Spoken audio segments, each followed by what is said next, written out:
जय पराजय लोकतंत्र और चुनावी राजनीति का एक स्वाभाविक हिस्सा होता है, लेकिन 5 प्रदेशों की जनता ने पूरे विश्व को दिखाया है ये हमारा भारत मदर ऑफ डेमोक्रेसी क्यों है। दोस्तों, पीएम मोदी लोकतंत्र के बारे में बड़े बड़े प्रवचन देते हैं, भारत को लोकतंत्र की जननी बताते हैं। इसके अलावा बीजेपी को लोकतंत्र का रखवाला बताते हैं। लेकिन क्या ऐसे रखवाली करेगी बीजेपी लोकतंत्र की, जब बीजेपी सरकार के मंत्री कहते हैं एक सांसद पर हमला होने को लेकर, अंडे मारने पर, पत्थर मारने पर, थप्पड़ मारने पर, शर्ट फाड़ने पर बीजेपी के मंत्री कहते हैं कि कौन से फूल कुमार हैं, इतने क्या नाजुक हैं कि अंडों से घायल हो गए। ममता बनर्जी के भतीजे और सांसद अभिषेक बनर्जी पर हमले को लेकर बीजेपी के मंत्री का जो बयान सामने आया है, उस बयान को घटिया कहना भी लगता है कम होगा। बंगाल बीजेपी के बड़े नेता और मंत्री दिलीप घोष ने क्या बयान दिया, उससे पहले एक और खबर आपको बताते हैं। अभिषेक बनर्जी के बाद एक और तस्वीर सामने आई है, जब कल्याण बनर्जी पर भी हाथ छोड़ दिया गया, उनके साथ भी मारपीट की घटना सामने आई है और ये तस्वीरें आप देख सकते हैं। कल्याण बनर्जी कहाँ गए थे? टीएमसी सांसद कल्याण बनर्जी थाने में ज्ञापन देने गए थे। किस बात को लेकर ज्ञापन? जो लगातार चुनावी हिंसा हो रही है, चुनाव के बाद जो हिंसा हो रही है उसके विरोध में शिकायत दर्ज कराने गए थे। वहां पर काले झंडे दिखाए जाते हैं, उसके बाद धक्का मुक्की की जाती है और मारपीट का आरोप लगाया है कल्याण बनर्जी ने। उसके बाद गिर जाते हैं, हालात आप देख सकते हैं और पुलिस बल के सामने ये सारी घटनाएं होती हैं। ये पूरा मामला पीएम मोदी और अमित शाह पर भी सवाल उठाता है। बंगाल में परिवर्तन को लेकर बड़ी बड़ी बातें की गई, राजनीतिक कल्चर बदल देंगे, ममता बनर्जी की सरकार अराजक सरकार है, जंगल राज है, हम कानून का राज लाएंगे, भय आउट भरोसा इन, बीजेपी को वोट दें। भय आउट भरोसा इन, बीजेपी के वोट दें। उन डायलॉग की पोल खोलती हैं ऐसी तस्वीरें। अभिषेक बनर्जी के बाद कल्याण बनर्जी के साथ ये घटना बंगाल में इस बात को दिखाती है कि बीजेपी समर्थक किस तरह गुंडागर्दी पर उतर आए हैं। टीएमसी ने बहुत सारे सबूत पब्लिक डोमेन में भी डाले हैं, अनेक कार्यकर्ताओं की तस्वीरें पोस्ट की हैं। वहीं ममता बनर्जी ने अस्पताल में जाकर अस्पताल प्रशासन पर भी सवाल उठाए, अस्पताल के प्रशासन को जबरदस्त सुनाया ममता बनर्जी ने। ममता बनर्जी और टीएमसी के तमाम नेता इस हमले को प्रायोजित बता रहे हैं और कार्रवाई की मांग कर रहे हैं।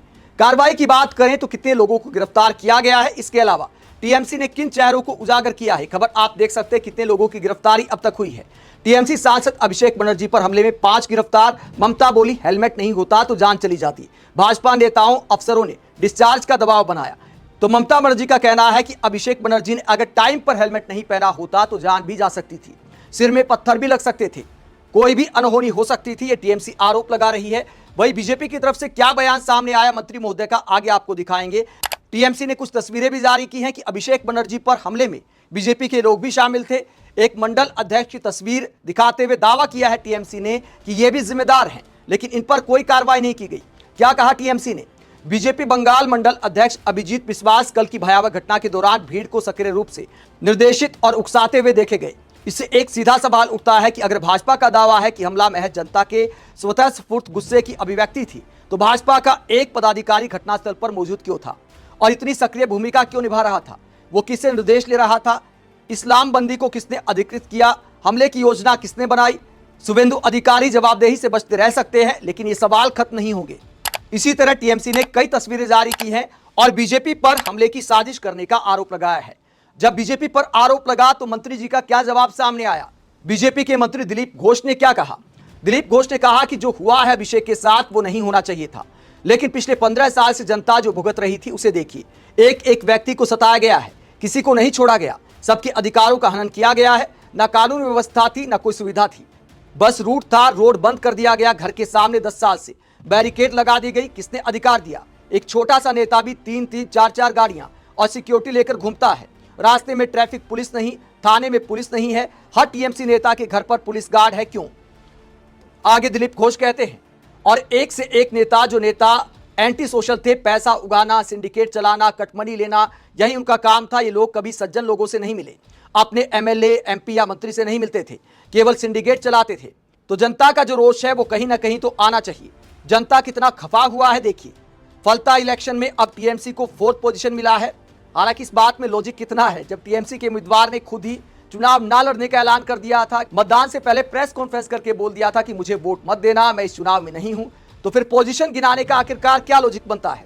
वैसे भी सरकार बनने के बाद ताजा कोई उपचुनाव होता है तो जाहिर सी बात है सरकार के पक्ष में ही माहौल होता है।